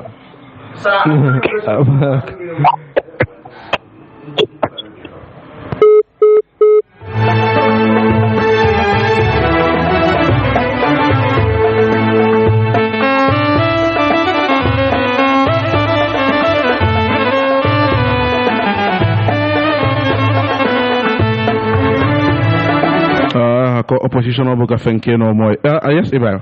Well, me kolongal buga sin ako opposition buga fenka mole bodden laate kuna sabji constituency wala Ibrahima Fati lonne ya nako dekkato mu ngalaate kuna han siku moro fo mo kato ke jenning ataka fenaka siku moro mi yalon ko akata ba joko karfa jola mi yalon ga wulton nuni fensile e ka development fund yala mi yalon ko ala 5 years remitan nyin ko ni yala $300,000 ate min ka faji kuna ni laate kuna ni abuko ya to fene ko ka ayo fo mole andunde yakata la kini ngana blood donation groupe so mi yalon ko defona yele nga register laate kuna sabji dingol musol ni bettingo te kan kumandi kada en keso yelo la Seku kaya kata baga akay bade ko di abukon kol Seku maro mo bade ko di abukon kol la wala di well actually I didn't know who give it to them but Seku maro mo den tata abukole ay ko Seku maro be braka kaburo min ka lo di la abukon kol la tamo woldi abukon kol la 99,947 hello Hello, how are you? Alhamdulillah. Sukaro Venade. Mbaka Morkeba. Yo, ako apply pa punya ita senola. Ay punya ita senola. Je mo negra? No, ni mo kay won tay ni Muge moy? Whatever apply ko ita senola 99,947 wala no matimbe commander lal takandam. Hello. Hello. Naam, Mor. Hello, buga suma mbokk gaay foni. Foni day wara baye sen xel bu baax. Okay. Fay da nga yoni sa doom mu dem janga be am xam-xam. Tout affaire place de terrain ñu baye leen dem jël ñu jangul diitel leen. So dafa mel ni ñene seen jangam luñu jëri ngam. Okay. Mo da day wara baye xel bu baax foofu man waji mo expliquer yépp jaar na yoon. Day wara baye xel thank you. All right 99,947 wala number timbe commander lal takandame wato men tuta man siya commander la fulambe walta la janimbe fin la studio kon hello naam ene mbara ba ben ko boye mba konto na ba ken tambore daslam sanga jor la fay ko ñu ko mais moy daslam sanga jor daslam sanga jor la ber mo mondro ke kala mina fay ko afum tambole ya be win na dia ala inshallah aba winna okay wala abarakaba 99,947 wala number timbe commander lal takandame hello jara naam jara la programme bo jara abaraka almame la no man bete adamo da commandro ke kota ke commander la killing wala fo ning momé commandro ke rom ning o do me fin la studio kon 9,000 okay hello assalamu alaikum Ebrima jara naam ngola ni Sanyang konto nya fay ko sa nyanta Sanyang ni war lesi nasi biyo kay para Ebrima boja anda ka malo boja ablay dega ablay boja anga tegati ablay boja ma ko congratulate dega la deg mo foni wa na watte ka la so deglo kadu ami di nga xamne this man is competent enough am nga dafa am yo xamantene buguma ko wa diko ñu ci wër ko waye mom ci ba sa ko moy ku ñew waxal lolu am nga dafa am yo xamne ko ñi nañ dé bay sen abla de yow so xolé ci jamono bi ko ay ko mo amone problème lu bari la taw wa ko ñi ko lu tal lay selection ko ñu gawo ko side like wara indi tek de la ya tamba ya nga dafa am elle tabu apologize te am na kon am nga dafa am yo xamne moy dega kon dafa mel ni APR no ko naka no to mo naka ala yan sada gari mo la jëla compétence dafa mel ni kon sada gari ñu ngi leen di de dafa am yo xamne nañ dé bari ci baya tekki wala dega so gisee gaay skill dañ dé won ni lu am lu am ak lu am kon nañ déglu Abdoulaye Boye kii mu ngi wax loo xam ne lu make sense te kii moo gën egil amul ñaasi sax kii moo ko gën a compétent dañ waxante dëgg soo dafa am loo xamante ne nañ dee bàyyi di kudu bende di naan kii moom ma nekk kii moom ma karam bu dul loolu dañoo toogaat ñëw ko ñi di doyaat again all right thank you Sanyang abaraka ba xam nga nga ñëw si kii tamit xaw nga xooli Fajikunda waaye nebis boo ko ci seet naa ko xamee waaye xamuma ko personnel okay but anyway yéen a ñëw si Bambey Abuko Abuko la ñim baade o ya kam ngete won meta si last za ko fan 8 years back ya won wote no kamtele ka wote no okay sa wote no na poma kaslo modika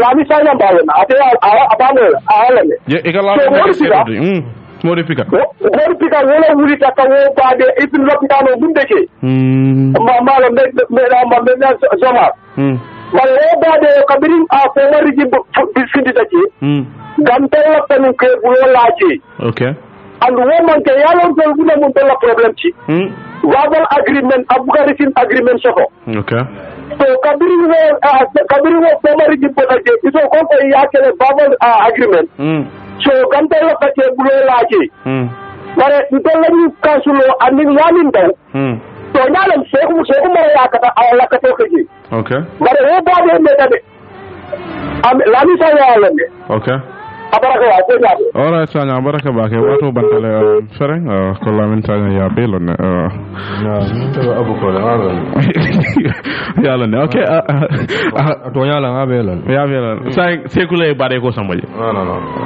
seko man bare ko na fe all right seku dan akamun dan kai ba ko la programme ko unfortunately pro bandala fereng Ebrima but yes Mr. Bojang if you have anything to say go ahead please janne wato be yes mlava comme last caller men foten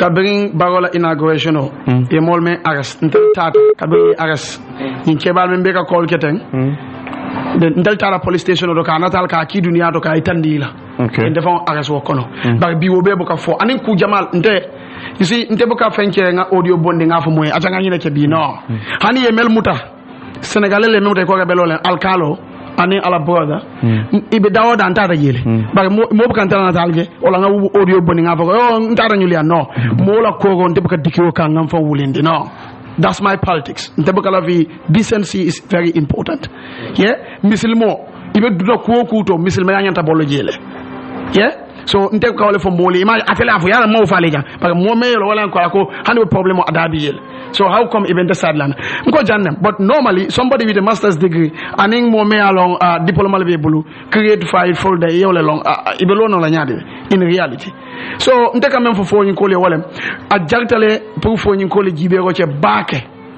This is my second time and ngamira na hakolem ning alay londin dindina ay lodina domandi ngana pour nim foñi ko ka fonga je doku ning yen so salam ni man so salam me blame bari sa lon ko nte membe te ni tol tema nga okele ko ka fole ko foñi dingol membe ko may ko sonno mbugulana thank you abaraka bake Mr. Abdullah Bojang yes Ebrima well ndebe min fono late ko da sabi constituency it's very easy in atal no mol nene sanji jama commando 57 years ago party system ko kana ka mol nene ni na jama ka fumole wala youth empowerment and women empowerment and then nemo promisa nga kate ke so fay ibuka murna pour kanake ndam mo fala da lowi na nyanda kate ke so dilantala wala nyinti ko killing nte adati la fa pareta ito ko ni windale ba datila siku ka adati la fa la banana afenta kere mi yalla ko adat la nyanta min labanna andu do kana ya politician mi yalla ko kana kal ni ne ko mi sik moriya ni no nyam pour kate ke so tal bulu al kana songa la because nga fa ya sanya la yudi premier lo nga fa la killing kay ko e mo promise ko mi ni winde be cash fa dundile ya andu woto ite be do ko la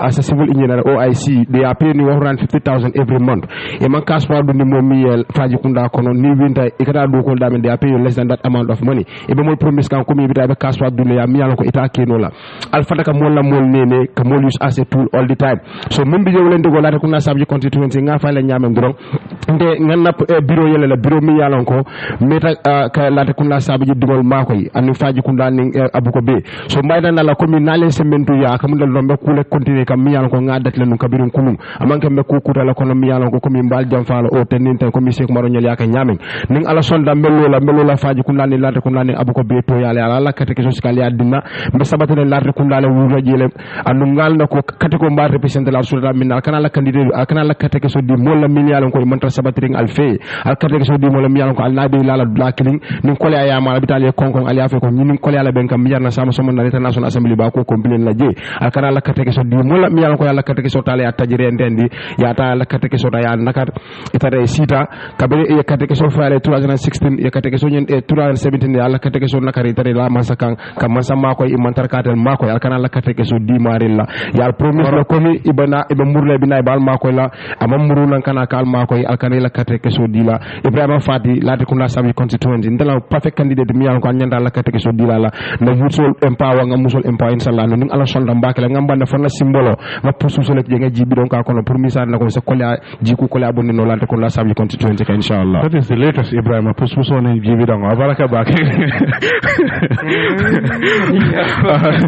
coming to another date inshallah nga jiki ko jannin this is the last debate mo simen fono because nga mela next Saturday's elections wonya ma fang commander wato bantala but yet we will continue to contact some of the candidate wala aspirants mi yalon ko wala hamo soto pour kalo ke kacande pour mol mi yalon ko wala ke lamoy radiola ay salon député juma ñol lebe lokan ani mune be bul bar men be commenter la ka fale ala baraka bake antal jono la lakata ko warata bake wato wati nin sita radio ka commenter ko la fa janni wato mi yalon ko be fenti lan wala kantel fa samba narta nun ko ankal ka radio ga radio malanka diya mo jam mo buka kubando ke mo buke la moy radio la taro jangata na fa sot la wanyama ka fale abala baraka bake be duwala ka fo alma ale na batol be mutam mo le ala nga sunkaro nyinga bankere kono wanyama ala baraka bake yes law ya baraka bake melbe programme inno ma kambirin talan na ne fele sa en liro sudara tonla ngan luntol tentu ke jay milalan ko wolle be studio kono jam e kuma kendol fo mi alan ko sa to data lebul mi alan ko atel mo carte faylalti fal ba la carte o dilela falta dilela ne ali la kumoje nyaadile